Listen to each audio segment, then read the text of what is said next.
Fine, Right? honey. Oh, yeah, right there. Oh, it's gooey. Your hair is in your dudes. Okay. Young scholar.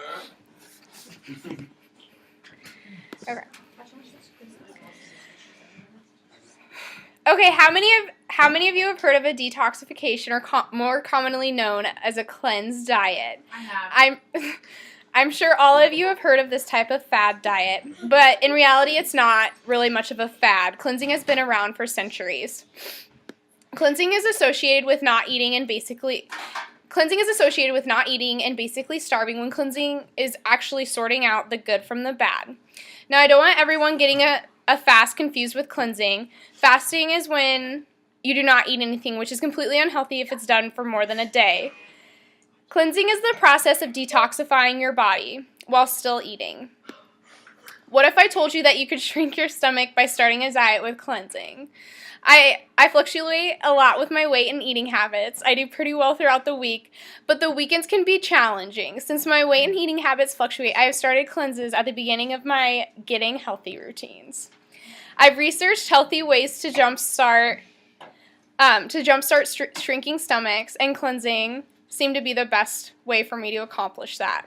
I have come to notice that when I complete a week-length cleanse, the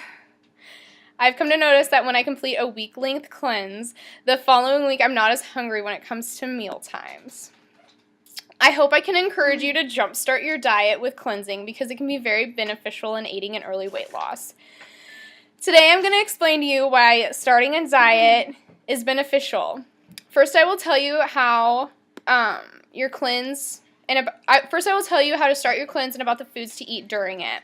And then I'll explain to you the difference between juicing and fasting and cleansing.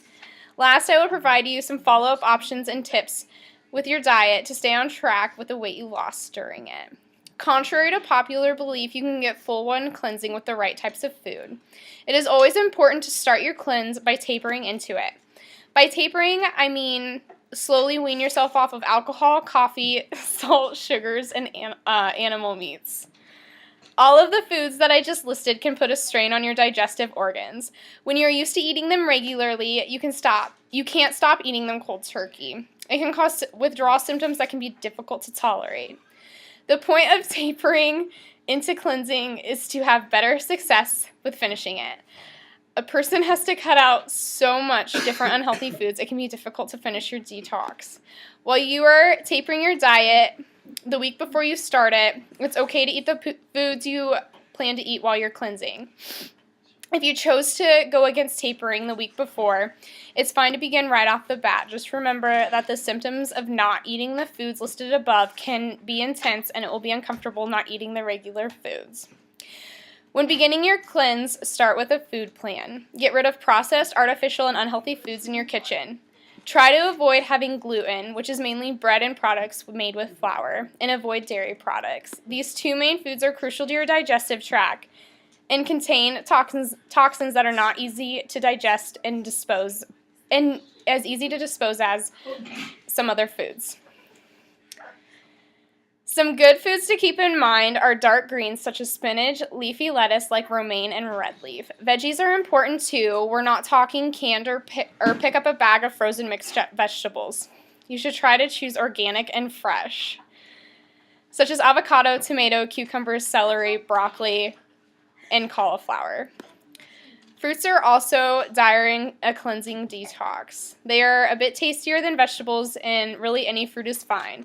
Some sites will tell you that to stay away from citrus fruits, but I've never gone too crazy with cleansing, and grapefruits are always my go-to snack. Drinking plenty of water is helpful to detoxifying your body. Water curbs the appetite and helps you feel fuller longer. A good tip for drinking water is throwing some sliced lemon in your water bottle or cup. It can aid in digestive by jump-starting enzymes in your liver and clear out the toxins in your system. Earlier I mentioned don't get fasting confused with a cleansing diet. Fasting is defined as the voluntary act or practice of abstaining from or eating very little food. If you decide you want to include a fast in your cleanse, it's good to know your options. Fasting is a good thing for the body when you have decided upon a healthy lifestyle. A good fast to start with is a 1-day juicing fast or to consume whole fresh fruits for a day. If you do this once a week, you can lower your chance of detox symptoms. Once you have successfully completed a fruit or juicing fast without the side effects, try a 16-hour or 1-day water fast. There are 3 main types of fasting: dry, liquid, and partial. Dry fasting is the most extreme type of fast, and it's usually associated with religion. Liquid fasting implies it in its name. Water fasting is the easiest and oldest form of liquid fasting. It delivers a great deal of therapeutic benefit physically, and in a short period of time will detox you the quickest. It is also hardest to commit to. Juice fasting is by far the most popular among the celebrities and offers a great nutritional support. Partial fasting includes some solid foods and is often referred to as cleansing. With the partial fasting, it excludes certain types of foods. Finding the right cleanse for you is important, but what's more important is following up after the cleanse to keep yourself on track. Staying on track with a weight loss is one of the most hardest things for people to do. Not only is it not fun, but it takes a long time to notice your results.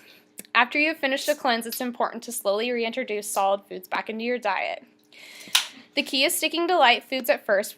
Websites always push for organic food, which is a great thing, don't get me wrong. But how many college kids can afford organic food, and how many kids from Nebraska grew up on organic foods? Not many. You'll know what's best for your body if you start to reintroduce foods, and if you say you have a medium steak as a congratulations, you made it, and it makes you sick, well then don't eat it. If you don't have problems eating steak, then it's a good to go and eat your heart out. Like I said, only you will know what's best for your body. Having a workout regimen is the second most important factor on keeping the weight off. If you're not familiar with exercising, that's okay. Figure out what's best for you and go with that. The last important thing is to stay motivated. There's many sites and blogs that can keep you on track. Now that you know more about cleansing, you will want to start your diet off with a cleanse and begin to shrink your stomach. Slow is the way to go. All you have to do is remember to get rid of bad foods in your kitchen, set a food plan up, motivate yourself to finish, and keep a good workout regimen going. Okay. So here. All here. I just want to do